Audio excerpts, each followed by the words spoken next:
Hi hello ಸ್ನೇಹಿತರೆ, welcome back to Shubha channel. ಸ್ನೇಹಿತರೆ, May 14ನೇ ತಾರೀಕು ಮಂಗಳವಾರ ಅಂದರೆ ಇವತ್ತಿನ ದಿನವೇ ನಮಗೆ ಗಂಗಾ ಸಪ್ತಮಿ ಇದೆ. ಹಾಗಾಗಿ ಗಂಗಾ ಸಪ್ತಮಿ ದಿನ ನಾವು ಯಾವ ರೀತಿಯಾಗಿ ಪೂಜೆ ಮಾಡ್ಕೊಬೇಕು, ಇನ್ನು ಅದರಲ್ಲಿ ಮದುವೆ ಸೆಟ್ ಆಗ್ತಾ ಇಲ್ಲ, ತುಂಬಾ ವಿಳಂಬ ಆಗ್ತಾ ಇದೆ, ವಯಸ್ಸಾಗ್ತಾ ಇದೆ ಆದರೂ ಮದುವೆ ಸೆಟ್ ಆಗ್ತಾ ಇಲ್ಲ ಅನ್ನೋರು ಈ ದಿನ ಅಂದರೆ ಗಂಗಾ ಸಪ್ತಮಿ ದಿನ ಯಾವ ರೀತಿಯಾಗಿ ನೀವು ಪೂಜೆ ಮಾಡ್ಕೊಬೇಕು, ಯಾವ ವಸ್ತುವನ್ನು ಹಾಕಿ ನೀವು ಪೂಜೆ ಮಾಡ್ಕೊಳ್ಳೋದ್ರಿಂದ ಮದುವೆ ಆದಷ್ಟು ಬೇಗ ಸೆಟ್ ಆಗುತ್ತೆ. ಹುಡುಗ ಆಗ್ಬೋದು, ಹುಡುಗಿ ಆಗ್ಬೋದು, ಇಬ್ರಿಗೂ ಅಷ್ಟೇ ಬೇಗನೆ ಮದುವೆ ಸೆಟ್ ಆಗುತ್ತೆ. ಹಾಗಾದರೆ ಯಾವ ಕೆಲಸವನ್ನು ಮಾಡಬೇಕು, ಯಾವ ಟೈಮಲ್ಲಿ ಮಾಡಬೇಕು, ಇನ್ನು ನಮಗೆ ಗಂಗಾ ಸಪ್ತಮಿ ಎಷ್ಟು ಗಂಟೆಗೆ ಪ್ರಾರಂಭ ಆಗುತ್ತೆ, ಎಷ್ಟು ಗಂಟೆಗೆ ಮುಕ್ತಾಯ ಆಗುತ್ತೆ, ಅದನ್ನು ಕೂಡ ಪೂರ್ಣ ವಿವರನ ತಿಳಿಸ್ಕೊಡ್ತಾ ಇದ್ದೀನಿ. ಎಲ್ಲೂ ಸ್ಕಿಪ್ ಮಾಡಬೇಡಿ, ಪೂರ್ತಿ ವಿಡಿಯೋ ನೋಡಿ.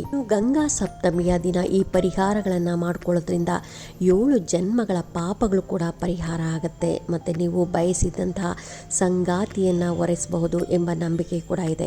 ಇದಲ್ಲದೆ ಮನೆಗೆ ಸಮೃದ್ಧಿ ಕೂಡ ಬರುತ್ತೆ ಅಂತಲೇ ಹೇಳ್ಬೋದು. ಹಾಗಾಗಿ ಗಂಗಾ ಸಪ್ತಮಿ ದಿನ ಮಾಡಬಹುದಾದ ಪರಿಹಾರಗಳು ಯಾವುವು ಅಂತಲೂ ತಿಳಿಸ್ಕೊಡ್ತಾ ಇದ್ದೀನಿ. ಇನ್ನು ಗಂಗಾ ಸಪ್ತಮಿಯ ದಿನವನ್ನು ಗಂಗೆ ಮಾತೆಗೆ ಅರ್ಪಿಸಲಾಗುತ್ತದೆ. ಈ ದಿನ ಗಂಗಾ ಮಾತೆಯನ್ನು ಪೂಜಿಸಲಾಗುತ್ತದೆ. ಗಂಗಾ ಸಪ್ತಮಿಯ ದಿನದಂದು ಗಂಗಾ ಮಾತೆ ಪುನರ್ಜನ್ಮ ಪಡೆದಳು ಎಂಬ ಧಾರ್ಮಿಕ ನಂಬಿಕೆ ಕೂಡ ಇದೆ.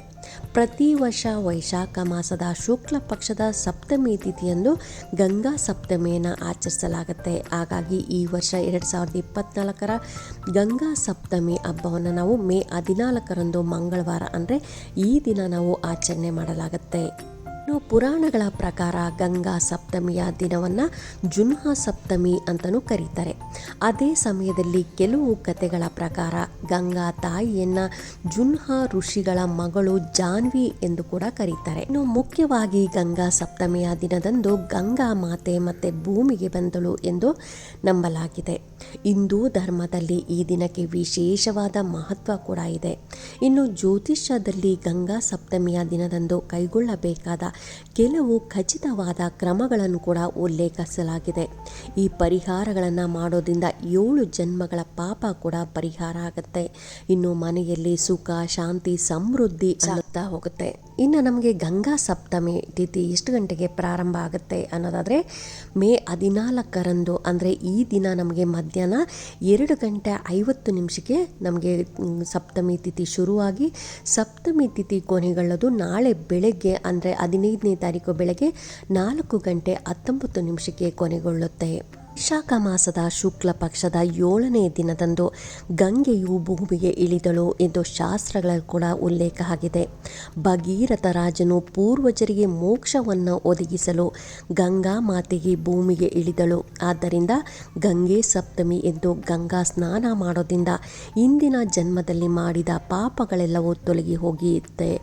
ಇನ್ನು ಧಾರ್ಮಿಕ ನಂಬಿಕೆಗಳ ಪ್ರಕಾರ ಗಂಗಾ ನದಿಯಲ್ಲಿ ಸ್ನಾನ ಮಾಡೋದ್ರಿಂದ ಗಂಗೆಯ ಆಶೀರ್ವಾದ ಕೂಡ ಸಿಗುತ್ತೆ.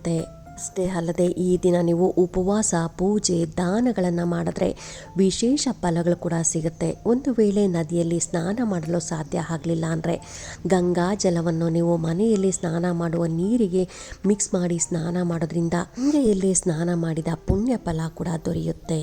ಈ ದಿನ ನೀವು ಸ್ನಾನ ಮಾಡೋಕ್ಕಾಗಲಿಲ್ಲ ಗಂಗೆ ನೀರು ಹಾಕ್ಕೊಂಡು ಅನ್ನೋರು ನೀವು ನಾಳೆ ದಿನ ಸ್ನಾನ ಮಾಡೋ ನೀರಿಗೆ ಗಂಗಾ ಜಲ ಇದ್ದರೆ ನೀವು ಬೆಳಗ್ಗೆ 4 ಗಂಟೆ ಒಳಗಡೆ ನೀವು ಸ್ನಾನ ಮಾಡಿದ್ರೆ ತುಂಬಾ ಒಳ್ಳೆಯದಾಗತ್ತೆ.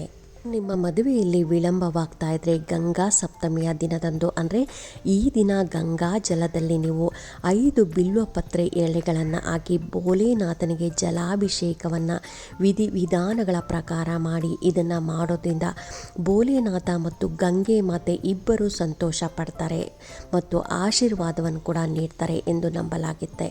ಅಲ್ಲದೆ ಮದುವೆಯಿಂದ ಅಡೆತಡೆಗಳು ನಿವಾರಣೆ ಕೂಡ ಆಗುತ್ತೆ. ಅಪೇಕ್ಷಿತ ಜೀವನ ಸಂಗಾತಿ ಸಿಗ್ತಾರೆ ಅಂತಲೇ ಹೇಳ್ಬೋದು. ಹಾಗಾಗಿ ಈ ದಿನ ನೀವು ದೇವಸ್ಥಾನದಲ್ಲಿ ಕೂಡ ನೀವು ಭೋಲೆನಾಥನಿಗೆ ಅಂದರೆ ಶಿವನಿಗೆ ನೀವು 5 ಬಿಲ್ವ ಪತ್ರೆಗಳು ಅಂದರೆ ಗಂಗಾ ಜಲದಲ್ಲಿ 5 ಬಿಲ್ವ ಪತ್ರೆಗಳನ್ನು ಎಲೆಗಳನ್ನು ಹಾಕಿ ನೀವು ಜಲಾಭಿಷೇಕ ಮಾಡಿಸ್ಬೋದು. ಅಕಸ್ಮಾತ್ ದೇವಸ್ಥಾನಕ್ಕೆ ಹೋಗೋಕೆ ಆಗಲಿಲ್ಲ ಅಂದರೆ ಮನೇಲಿ ಇತ್ತು ಅಂದರೆ ಶಿವಲಿಂಗಕ್ಕೆ ನೀವು ಒಂದು ತಾಮ್ರದ ತಂಬಿಗೆಯಲ್ಲಿ ಗಂಗಾ ಜಲವನ್ನು ಹಾಕಿ ಅದರಲ್ಲಿ 5 ನೀವು ಬಿಲ್ವ ಪತ್ರೆಗಳ ಎಲೆಗಳನ್ನು ಹಾಕಿ ನೀವು ಶಿವಲಿಂಗಕ್ಕೆ ನೀವು ಜಲಾಭಿಷೇಕವನ್ನು ಮಾಡಿ ಇದರಿಂದ ನಿಮಗೆ ಅತಿ ಬೇಗನೆ ಅತಿ ಶೀಘ್ರವಾಗಿ ನಿಮಗೆ ಇಷ್ಟವಾಗುವಂಥ ಹುಡುಗ ಆಗ್ಬೋದು ಹುಡುಗಿ ಆಗ್ಬೋದು ಮದುವೆ ಸೆಟ್ ಆಗುತ್ತೆ.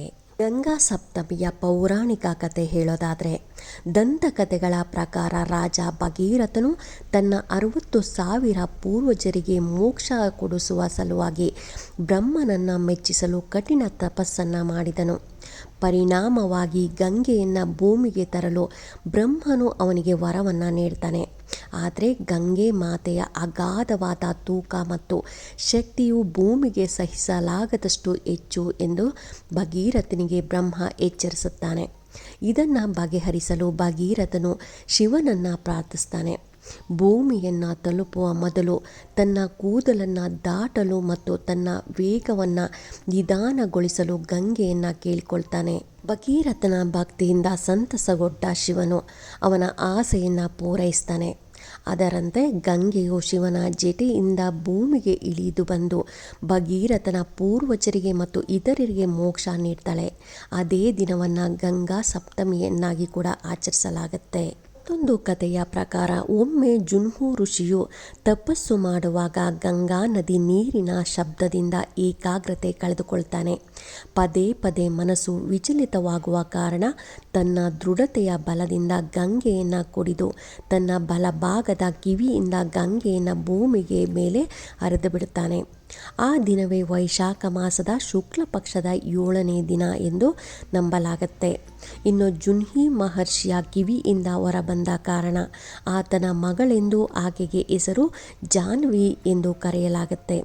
ಇನ್ನು ಗಂಗಾ ನದಿಯಲ್ಲಿ ಸ್ನಾನ ಮಾಡೋದ್ರಿಂದ ಮನುಷ್ಯನು ನಿಧನ ಹೊಂದಿದ ನಂತರ ಮೋಕ್ಷ ದೊರೆಯೇ ಎಂಬ ನಂಬಿಕೆ ಕೂಡ ಇದೆ. ಹಾಗಾಗಿ ಈ ದಿನ ನಾವು ಗಂಗಾ ಸಪ್ತಮಿ ಎಂದು ಆದಷ್ಟು ನಾವು ಈ ದಿನ ಸ್ನಾನ ಮಾಡೋಕ್ಕಾಗಲಿಲ್ಲ ಅಂದರೆ ನೀವು ನಾಳೆ ಬೆಳಗ್ಗೆ 4:17 ಒಳಗಡೆ ನೀವು ಗಂಗಾ ಜಲದಿಂದ ನೀವು ಸ್ನಾನದ ನೀರಿಗೆ ಗಂಗಾ ಜಲವನ್ನು ಹಾಕಿ ಸ್ನಾನ ಮಾಡಿದ್ರೆ ತುಂಬಾ ಒಳ್ಳೆಯದಾಗುತ್ತೆ. ಇನ್ನು ಮದುವೆ ವಿಳಂಬ ಆಗ್ತಾ ಇರೋರು ಸಾಯಂಕಾಲ ಅಂದರೆ ನೀವು ಇನ್ನೇನು ಸಾಯಂಕಾಲ ದೇವಸ್ಥಾನದಲ್ಲಿ ಆದರೂ ಮಾಡಿಸ್ಬೋದು. ಇಲ್ಲ ಅಂತಂದರೆ ಮನೇಲೂ ಕೂಡ ನೀವು ಶಿವಲಿಂಗ ಇತ್ತು ಅಂದರೆ ಶಿವಲಿಂಗಕ್ಕೆ ನೀವು ಜಲಾಭಿಷೇಕವನ್ನು ಮಾಡಿ, ಇದರಿಂದ ಕೂಡ ಮದುವೆ ಬೇಗ ಸೆಟ್ ಆಗುತ್ತೆ ಅಂತ ಹೇಳ್ತಾ ಈ ದಿನದ ನೀವು ನೋಡಿದ್ರಲ್ಲ ಗಂಗಾ ಸಪ್ತಮಿಯ ತುಂಬಾ ವಿಶೇಷ ಇದೆ. ಹಾಗಾಗಿ ಎಲ್ಲರೂ ಈ ಸಪ್ತಮಿ ದಿನ ಈ ರೀತಿಯಾಗಿ ಪೂಜೆ ಮಾಡ್ಕೊಳ್ಳಿ ಅಂತ ಹೇಳ್ತಾ ಈ ವಿಡಿಯೋ ಹೇಗೆ ಅನ್ನಿಸ್ತು ಅಂತ ಕಾಮೆಂಟ್ ಸೆಕ್ಷನಲ್ಲಿ ಕಾಮೆಂಟ್ ಮಾಡಿ, ಲೈಕ್ ಮಾಡಿ, ಶೇರ್ ಮಾಡಿ.